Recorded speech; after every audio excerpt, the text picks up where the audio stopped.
Graça e a paz do Senhor, amados irmãos. Estamos mais uma vez para a nossa habitual meditação no livro Pão da Vida.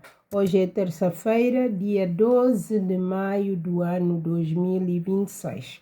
Amados, o tema que temos para abordar hoje é a questão do uso do véu no culto, a questão do uso do véu por parte das mulheres. Então, antes de mais, vamos repetir o nosso versículo de cor e ter uma palavra de oração. Aliás, vamos ter a nossa palavra de oração e depois vamos para o nosso versículo. Santo Deus, querido Pai, louvamos-te, Senhor, por esta graça, louvamos-te pela bênção de podermos aprender a tua palavra, de termos o Espírito Santo para nos guiar, para nos interpretá-la e nos dar entendimento, ó Deus, para podermos aplicar na prática esta bondosa e bendita palavra. Deus, louvamos-te por tudo e agradecemos por cada ouvinte que vai ter a oportunidade de escutar essa palavra, esta meditação, que o Senhor venha concedê-lo graça de poder entendê-la, interpretá-la da melhor forma, conforme o teu Espírito, no nome de Jesus. Amém. Louvado seja Deus, amados. Então agora vamos para o versículo de cor do mês de maio, no livro de Romanos, capítulo 12, versículo 20 e 21. Diz assim a palavra do Senhor: portanto, se o teu inimigo tiver fome, dá-lhe de comer. Se tiver sede, dá-lhe de beber. Porque fazendo isto, amontoarás brasas de fogo sobre a sua cabeça. Não te deixes vencer do mal, mas vence o mal com o bem. Então, esta é a palavra do Senhor, a instrução divina. Ela parece totalmente contrária ao que o mundo nos ensina. Não é que parece, ela é realmente contrária ao que o mundo nos ensina. O mundo nos ensina a odiar os nossos inimigos, a combater todos aqueles que não nos querem bem, mas Deus nos diz o contrário. Ele nos insta a fazer o bem aos nossos inimigos. Se eles tiverem fome e nós tivermos como, devemos acolhê-los, ajudá-los, em qualquer que seja a sua necessidade. Porque quem vinga a nossa causa é Deus, quem peleja por nós é Deus. Não somos nós que pelejamos as nossas lutas, porque quando Deus está à nossa frente, a vitória é certa. Portanto, amados, não temos nada a perder a obedecer a palavra do Senhor, a fazer como Deus nos orienta e a não nos deixar vencer do mal, mas devemos vencer o mal com o bem. Glória a Jesus, aleluia. Agora sim vamos para o texto base para a nossa meditação de hoje, que está no livro de Coríntios, capítulo 11, versículos 2 a 7. 1 Coríntios, capítulo 11, versículos 2 a 7. Diz assim a palavra do Senhor: E louvo-vos, irmãos, porque em tudo vos lembrais de mim e retendes os preceitos como vos entreguei. Mas quero que saibas que Cristo é a cabeça de todo o homem, e o homem a cabeça da mulher, e Deus a cabeça de Cristo. Todo o homem que ora ou profetiza, tendo a cabeça coberta, desonra a sua própria cabeça. Mas toda a mulher que ora ou profetiza com a cabeça descoberta, desonra a sua própria cabeça, porque é como se estivesse rapada. Portanto, se a mulher não se cobre com véu, tosque-se também. Mas se para a mulher é coisa imunda ou indecente tosquear-se ou rapar-se, que ponha o véu. O homem, pois, que não deve cobrir a cabeça, porque é a imagem e glória de Deus, mas a mulher é a glória do homem. Até aqui a palavra do Senhor. 1 Coríntios, capítulo 11, versículo 2 a 7. Amados, hoje vamos falar de um assunto que costuma gerar grandes discussões no seio dos crentes evangélicos. Como já ouviram a leitura, trata-se da questão do uso do véu por parte da mulher, especialmente na igreja. Este assunto gera opiniões controversas e diferentes interpretações por parte de teólogos. Há quem diga que esta passagem deve ser obedecida literalmente, ao ponto de nenhuma mulher poder entrar dentro da igreja com a cabeça descoberta. Existem igrejas que preparam lenços ou véus para entregar aos membros ou a visitantes que não ou que vão ao culto sem usar esses acessórios. Eles preparam os véus e os lenços para entregar às visitas que vão ao culto sem esses acessórios. Os porteiros nessas igrejas ficam à entrada para entregar os lenços a pessoas que chegam com a cabeça descoberta.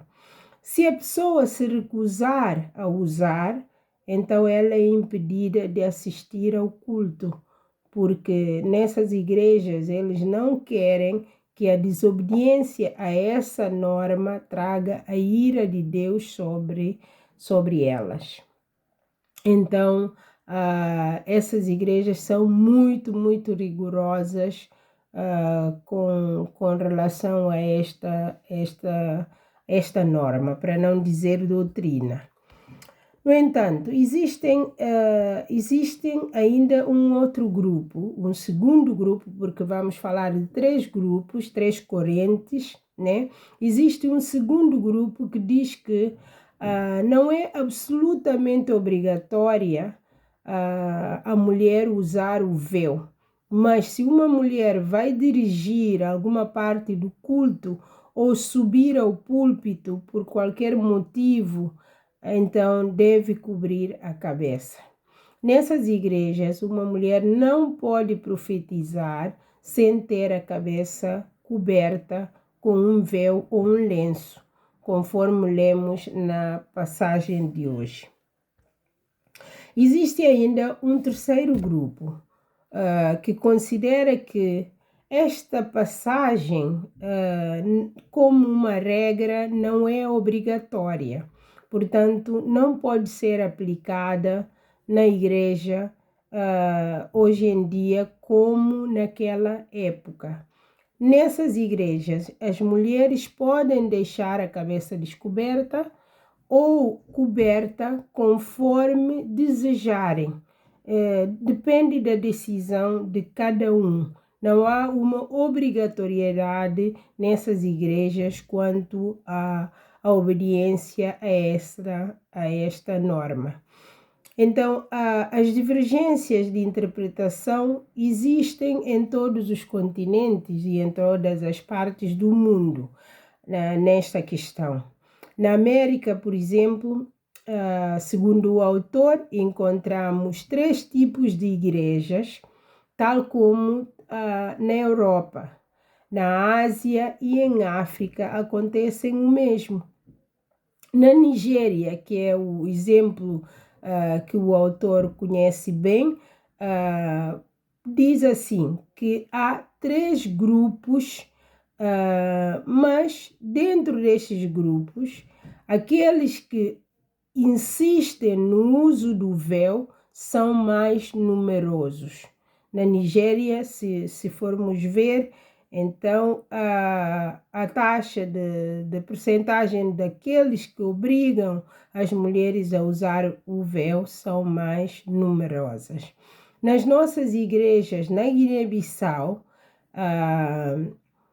em que grupo nós nos encontramos? Esta é uma pergunta para refletirmos. mas ainda continua o autor a dizer que pensa que, de forma geral, não se insiste muito na questão da obrigatoriedade do uso do véu na Guiné-Bissau. E também esta realidade nós conhecemos-la muito bem. Não se insiste muito na questão do uso do véu. Então, mas depende da forma como cada um pensa. Então, amado irmão, para continuarmos, segundo o autor, não estamos aqui para afirmar que uma posição ou outra é mais correta, porque todos os grupos apresentam os seus argumentos com base em algumas passagens bíblicas. Contudo, há uma coisa importante e é nesta que nós devemos basear, que é a que todos os teólogos concordam que não se deve construir uma doutrina apenas com base numa única passagem bíblica. Amados, isto é muito importante. Não se deve construir doutrina apenas com base numa passagem bíblica. Oh, glória a Jesus! Uma doutrina só se firma quando existem mais passagens bíblicas que tratem ou abordem claramente o mesmo assunto. A questão do uso do véu é tratada desta forma apenas nesta passagem bíblica. Por isso, não podemos tomá-la como uma doutrina, porque não vamos ver o seu respaldo noutras passagens bíblicas.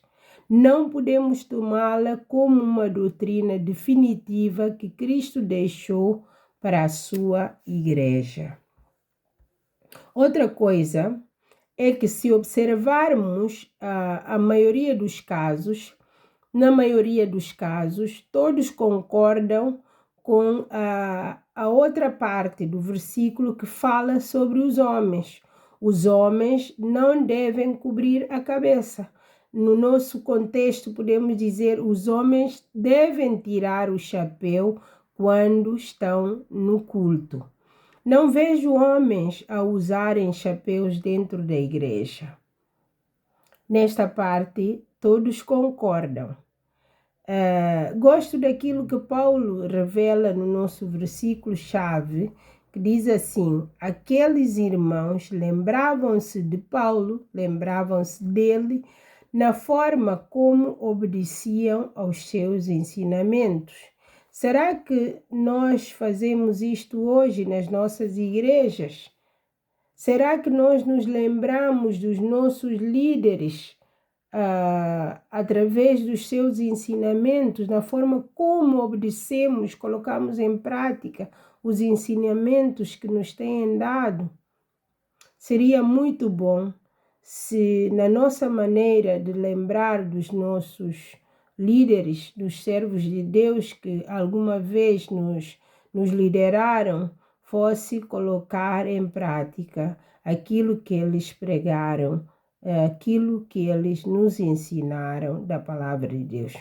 Ora, para que Deus ponha fim a todas essas discussões, nós precisamos orar, ok? Precisamos orar para que Deus nos dê graça e que nos ilumine para que esta questão do uso do véu no culto não seja um problema, não constitua uma discórdia entre os crentes. Nós devemos orar pedindo a Deus que nos mostre aquilo que devemos fazer para lhe agradar, né? Não perder tempo com questões mínimas, questões que, como nós vimos, não podem constituir doutrina, porque a Bíblia nunca se contradiz. E quando nós falamos que algo é uma doutrina, nós temos que encontrar mais passagens bíblicas que abordam esses assuntos de forma bastante clara e definitiva. Amados, cabe a cada um de nós refletir e pensar que brigas é que escolhe, em que guerras é que vai entrar, que discussões vai levar avante. Será que discutir questões minimalistas, questões que, podemos dizer que são questões concretas que dizem respeito a um certo povo num determinado momento ou a uma certa igreja, numa circunstância que, Deus usou Paulo para aconselhar e para dar orientação a essas pessoas. Então, irmãos, nós precisamos buscar a Deus, saber em que vamos gastar o nosso tempo, em que vamos abraçar, que brigas, que guerras é que temos que ter como sendo valiosas ou necessárias. Não perder tempo em dissensões, em coisas que simplesmente constituíram chamadas de atenção ou conselhos em algum momento da história. Portanto, vamos dar graças a Deus e pedi-lo, né, que nos ajude a saber discernir os pensamentos, saber viver de acordo com a sua vontade, viver de forma digna do cristianismo, honrar o seu nome, agradá-lo em tudo o que nós fazemos, principalmente no que tange aos nossos pensamentos, os nossos desejos, as nossas atitudes, o que vai dentro do nosso coração, não naquilo que é simplesmente externo. Podemos lembrar da passagem em que Jesus nos chama a não ser sepulcro caiados, nos chama a atenção a não sermos como um sepulcro caiado. O sepulcro caiado